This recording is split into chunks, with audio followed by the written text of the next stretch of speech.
to blame Trump for it, which is crazy. I mean, like I said, the argument is not the numbers. We're okay with the numbers. The problem is that the left is actually mad that Trump fired the commissioner, as he should. If you're getting numbers that wrong, then yeah, you need to be fired. It's about competency. Good morning. I'm Abby Phillip in New York. Is it Not the best of loyal. times or the worst of times? Once again, another American sector becomes a political Rorschach test. First, the good. The economy has largely defied gravity despite the uncertainty of Donald Trump's tariffs. The nation's GDP grew sharply in the second quarter, and I'm sorry, that's disingenuous. It surprisingly defied gravity. Can't you just say it worked? Can't you just say, you know what? Right now, as a working guys, we're doing pretty well. We got economic growth. The stock market is strong. Inflation's steady. And we had $27 billion surplus. We were wrong, but don't worry. Don't worry. We'll wait 3 months. We might be right. I mean, this is how the left is like, I mean, that'll be at least genuinely selling it to us. This is being disingenuous right here, though. First, the good. The economy has largely defied gravity despite the uncertainty of Donald Trump's tariffs. The nation's GDP grew sharply in the second quarter, and people are shopping. Consumer spending, which powers 70% of the economy, is also up. Combine this with steady inflation, a stronger stock market, and tariff revenue in the billions, according to the White House. Now, here's the bad news. The unemployment rate is rising. Hiring is slowing. July's jobs report was the worst since. Yeah, I mean, that is very true. Unemployment rate rose from 1.1 to 4.1 to 4.2. Prices they did CPI. Prices have increased 0.3%, which they are acting like is went up 2-3%, but no, it's 0.3%. So, of course, tariff uncertainty, how they got to frame it. So I will give them their credit on that one. The problem is, though, how could Trump make the proper adjustments when the commissioner of Bureau of Labor Statistics is giving out bad numbers? Like, hold on, you framed it as if we had 150K job growth per month, and then all of a sudden the revisions are down to what? 13?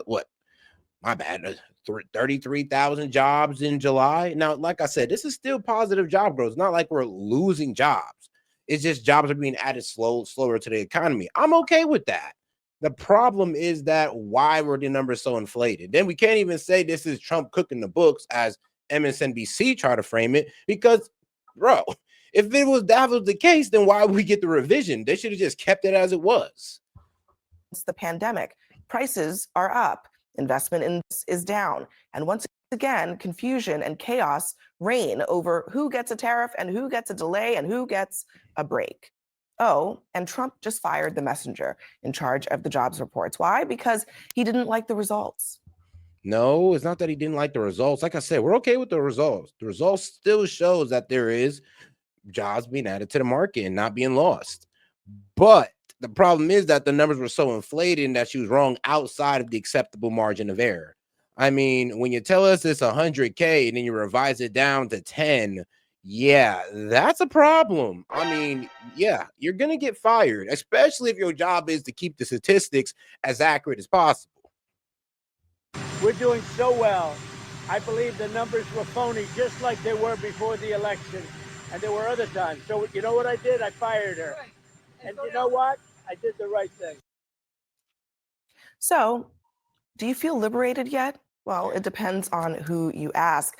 This firing of the head of the Bureau of Labor Statistics is, I think, one of the more stunning things that Trump has done, not because people in Washington will be stunned, but because of the ripple effects that it will have for the people who rely on it around the globe and on Wall Street, people who make business decisions here in this country. Yeah, I think that there's going to inevitably have to be a private sector alternative that emerges. Most of these statistics can be pulled after the fact. Even if the government tries to flood the numbers or fudge them, there is a way that we're going to be able to get that data. But keep in mind, he's toyed with the idea of firing Jerome Powell on a number of occasions. That's something that's much more difficult for him to do. There are checks in place. His lawyers, I bet, have advised him against doing so. This is something that's technically within his purview to do. But I think it raises concerns naturally if you're going to put somebody in place who's going to be a bit more favorable to you? Are they going to inflate the numbers as we see them? But to your opening, we're in a choose your own adventure economy. There's something good. There's plenty of good things you could point to, and there's plenty of bad things you could point to. What you don't need right now is this sort of just uncertainty when you're giving out basics around jobs numbers. I mean, just 2 days ago, Howard Lutnick was saying GDP surged to 3% and the Trump economy has officially arrived. Biden's first quarter is behind us and growth is already accelerating. So the only thing that's really changed is Trump's mood. Yeah. I mean, look, if I were a decision desk on the economy, I'd say it's too early to call. We don't know exactly where this Trump economy is necessarily going, though. Hey, I mean, hey, at least that man's on. He's like, it's too early to call. We don't know where it's going. I mean, we're in the middle of the quarter here, so let's see how things progress.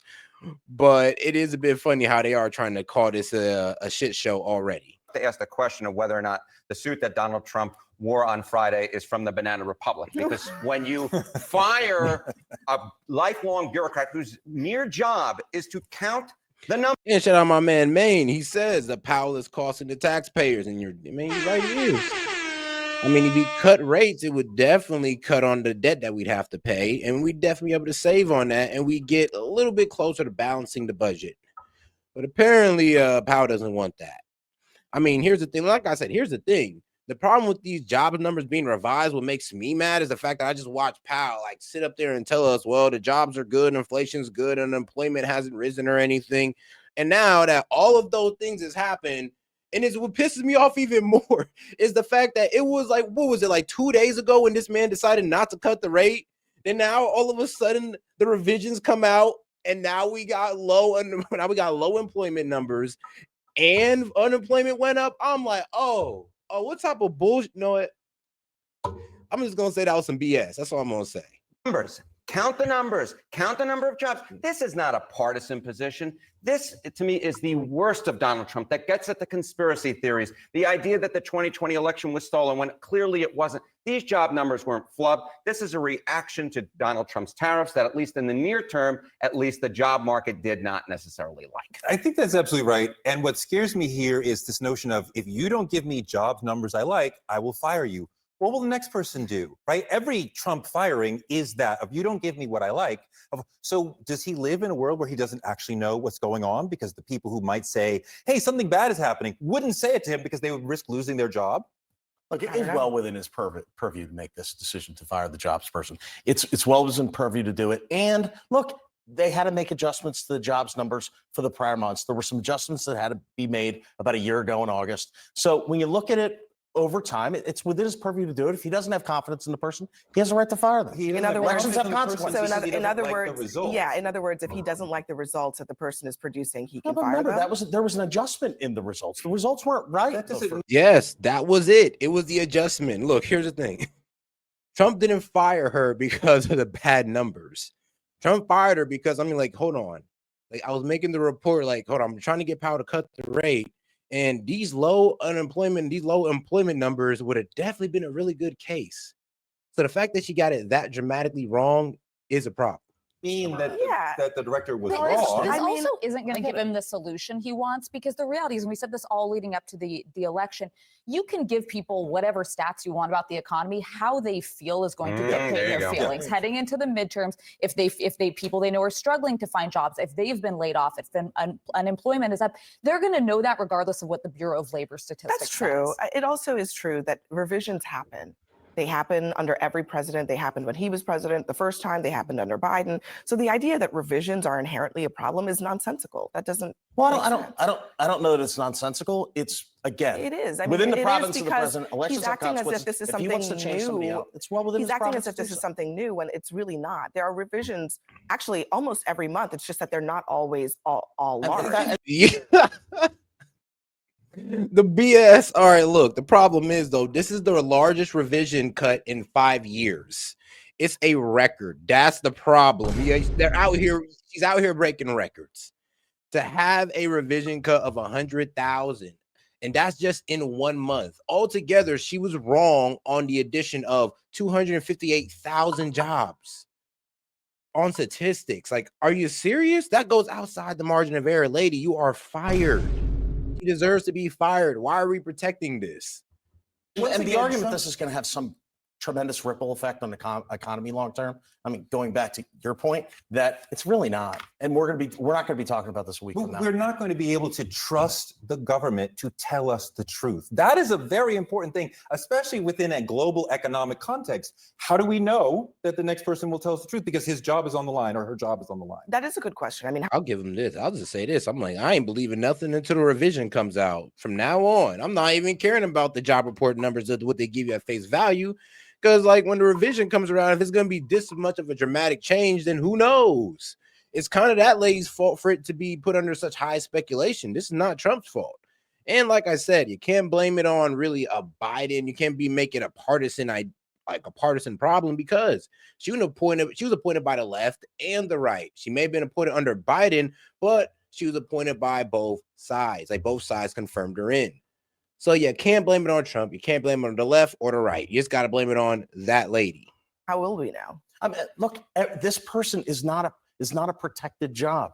I know, we have but elections to have answer his- consequences. but to answer his question, we can how does change out Trump folks in but how does leadership Trump positions because the president I know, but wants to. Jim, to answer Touré's question, how does Trump explain to people that they should trust these numbers when he has And shout out to my man Jay. He says duct tape can't fix stupid, but it muffles the sound. Hey yo, what? Shout out my man Jay. Appreciate the support, brother. literally explicitly fired someone because he did not like the numbers that they produced? Or he didn't believe in the numbers, or the numbers had to be adjusted. Going forward, when he put somebody in that position, the whole world is going to assume He's firing her because she got the numbers wrong. So wrong that it's kind of just like, look, the revisions, there's always going to be revisions. It's always going to either go up or down. That's perfectly fine. Nobody's mad at that. But when you're dramatically wrong, when it goes outside the margin of error, where it kind of looks like you were just adding jobs for the hell of it, I mean, yeah, you kind of got to get fired for that. And we kind of want to know where your practices of how you were doing these statistics to lead you to such a false number. Like I said, she said it was like 150,000 jobs added in July. Then she takes away like 100,000 of those under the revision. What? Like I said, I'm okay with the revision numbers. That's fine. It is what it is. But for it to be revised as, at that number, then yeah, we got a problem. That's a problem. well, that person has that job because that person's going to produce numbers that Donald Trump likes. Look, that's why we have congressional oversight. Right? That's why Congress exists to have congressional oversight. And it's up to Congress then to hold these agencies accountable. We have checks and balances in this country. Yeah, the president isn't the only check and is not the only balance. It's just interesting that Trump is sort of devoid of agency in this situation, as if he doesn't have the power to exert some kind of modicum of self-control in this moment. Donald Trump can do a lot of things as president. The presidency is vested in enormous powers. But just because you can do something doesn't mean you should do something. Right. And in this particular case, I am somebody who studies stats. And, I give Donald Trump, I think, a very fair shake. I give all sides, I think, a pretty fair shake. But it is reliant on the numbers being reliable. And when you make moves like this, you see a little bit of doubt that the numbers going forward with whomever is put in charge of the BLS, of a sudden, at least in terms of numbers, that they are not nearly what they should be. And that's a very key point. I mean, he pretty much just said, he's like, look, you guys want to try to pin this on Trump, but we got to blame this on the statisticians. Like, they're the ones that put out these numbers and had to walk it back to the point where they were just, you damn near say fraudulent. It's like, how could you guys just add 100K jobs? What numbers were y'all doing? How did you get to this? And then the excuses were pretty weak when they were just saying, well, we're waiting on the surveys from other sectors and all that. Well, doesn't that mean there should have been, less job growth reported, but instead you reported more? Like, even their excuses didn't make sense. So she had to get fired.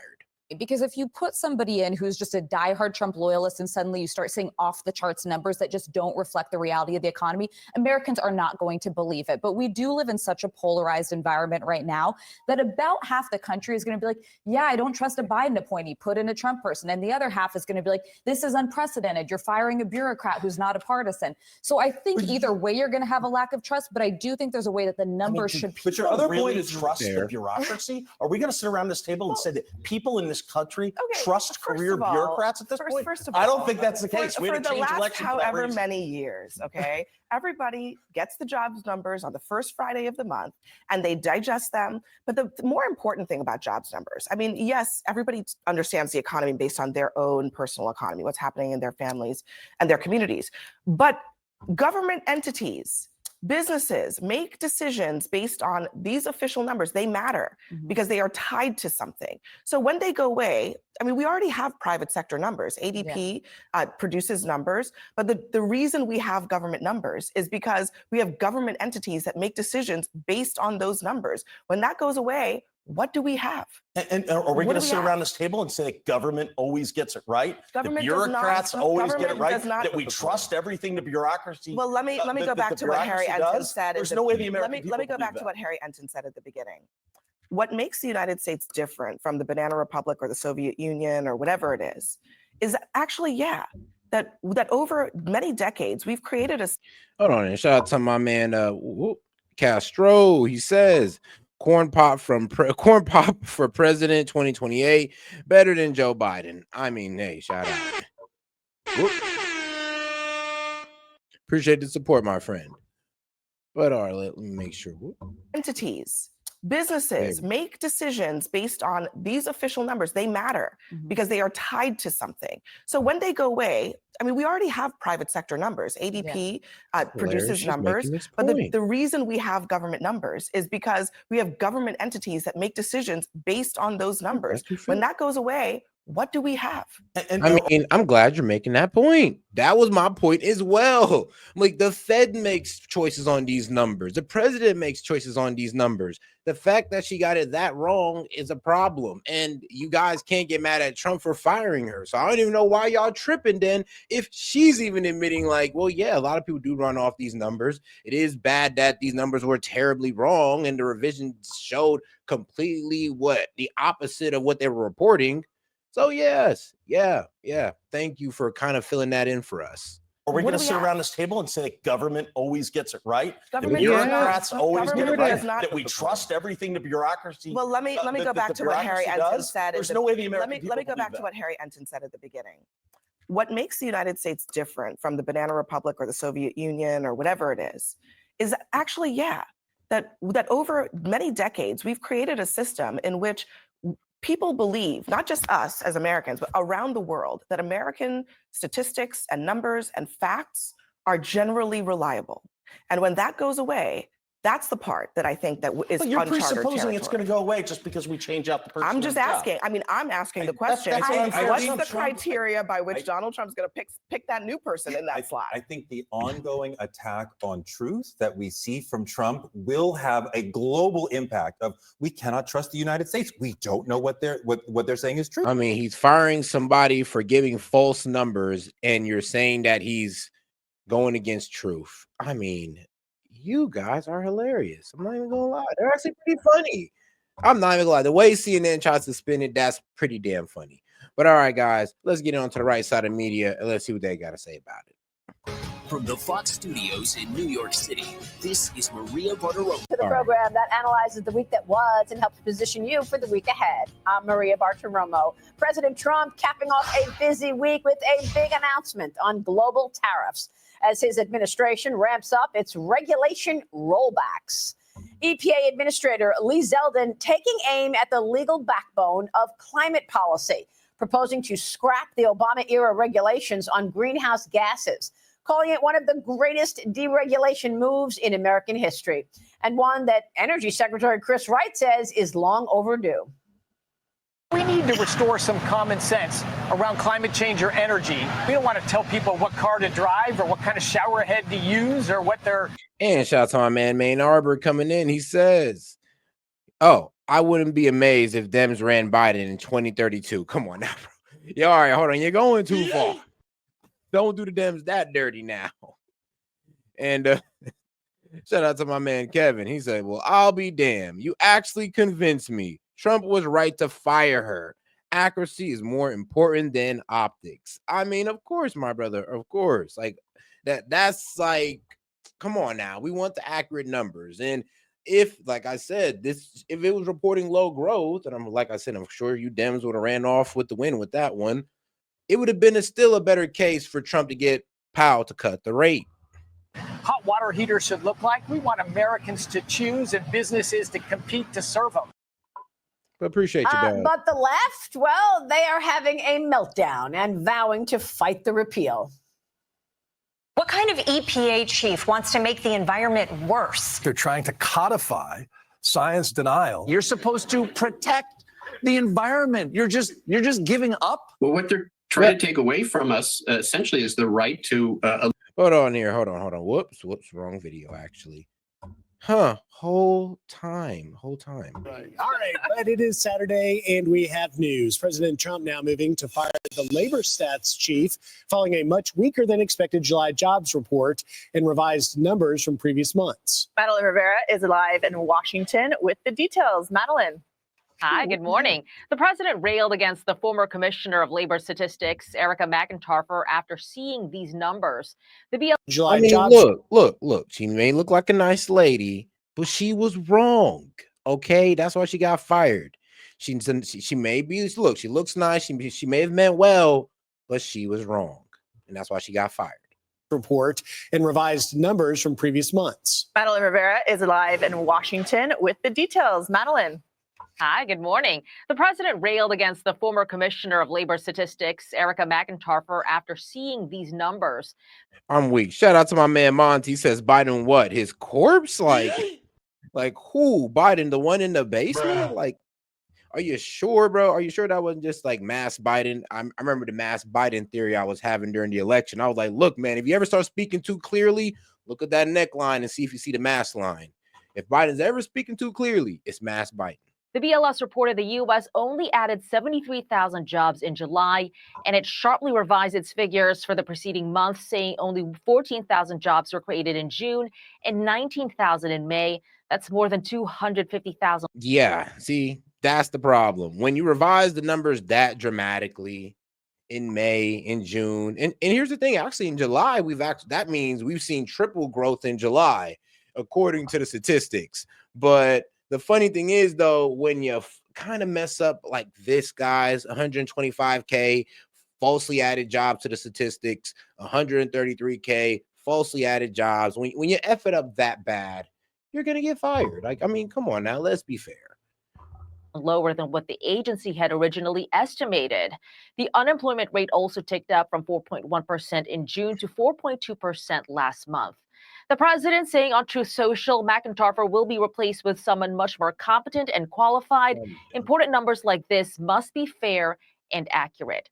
Yep, because the problem is, I mean, like these numbers, here's the thing. You can't even say Trump was cooking the books or this is all Trump's conspiracy because it made him look good. And then they pulled it and now the numbers kind of make him look bad.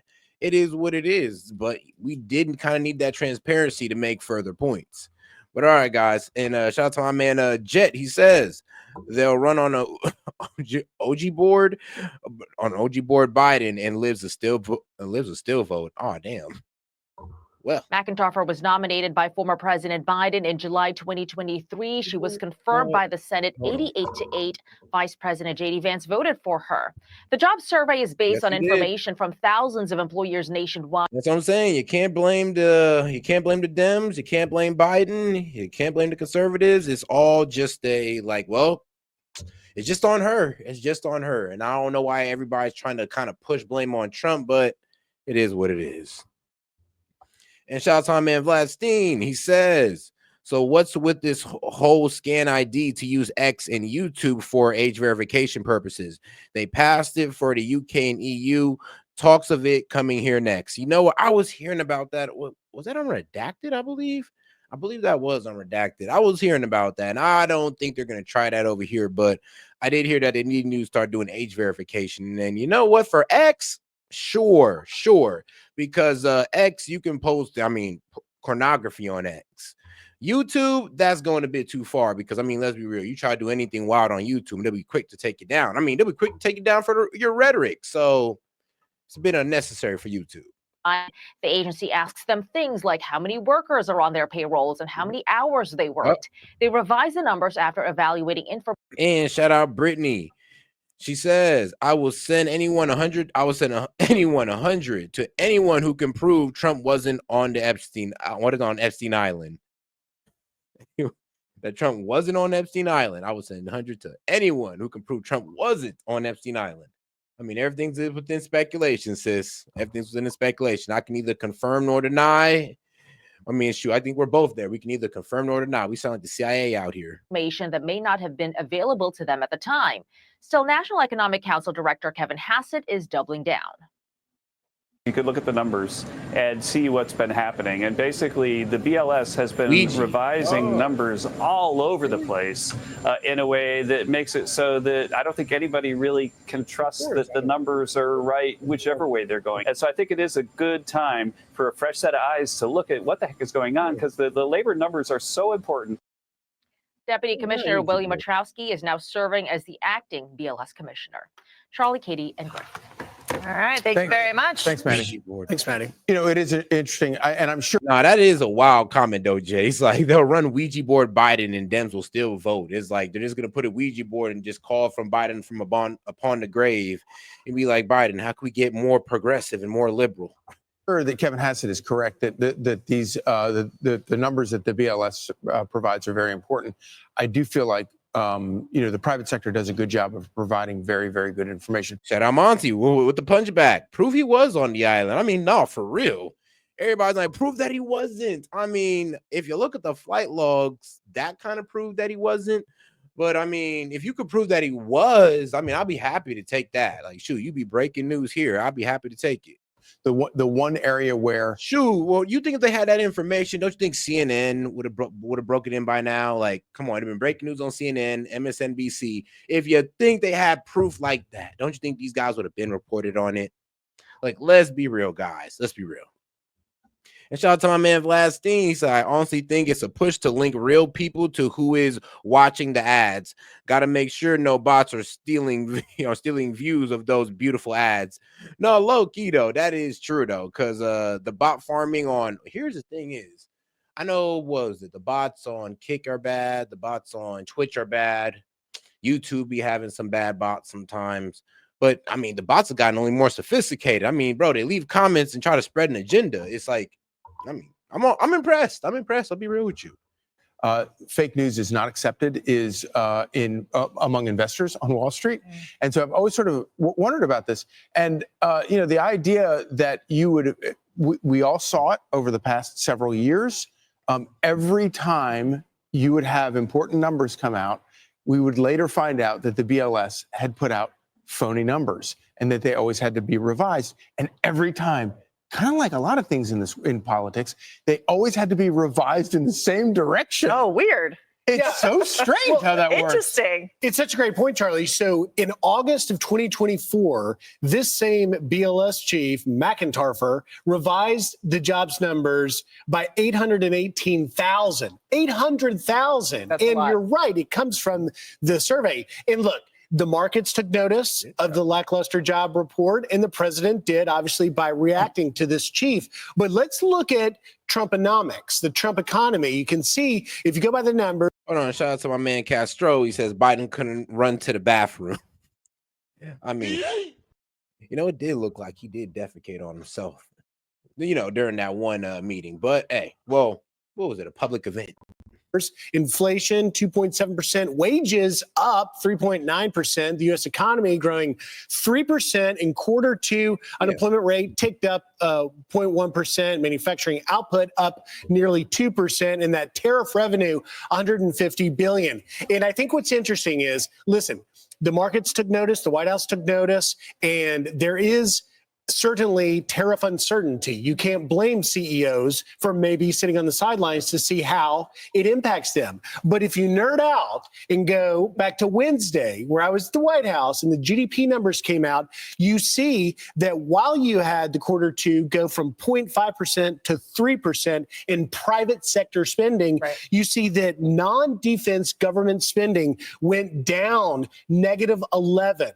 And that is a 100% reversal from the Biden years, which were driven by government spending. So the Trump economy is reversed that and driven on private economic investment. And that's why there is so much of the world looking at the opportunity. I think this is a time to wait and watch what happens, because you're looking at, listen, you got the Canada and Mexico deals hanging out there. Those economies are ancillary to our economy, but yet they depend heavily on us. That's likely going to go in our direction. The EU deal is a huge incentive for European countries to build and manufacture things where? In the U.S. Who are they going to hire? American workers. Yeah, if they want to avoid that, 15% tariff, and then also catch in on the 650 billion that they're investing into our energy. Yeah, that would be best for them to go ahead and bring production over here, which we would be happy to accept. But all right, guys, now let's get into Trump official explains what is stopping inflation in the U.S. All right, guys, let's get right into it. What their hot water heater should look like. We want Americans to choose. Whoops. There we go. New York City. This is Maria Bartiromo's Wall Street. And happy weekend to all. Welcome to the program that analyzes the week that was and helps position you for the week ahead. I'm Maria Bartiromo. President Trump capping off a busy week with a big announcement. And shout out to my man Maine. He says it's hard to determine if it's a bot or just a lib. Well, yeah, when they do repeat the same thing, I would hope they would come in with just a little bit more like creativity. I don't know, a little bit more personality. Like when you guys sit there and say the same.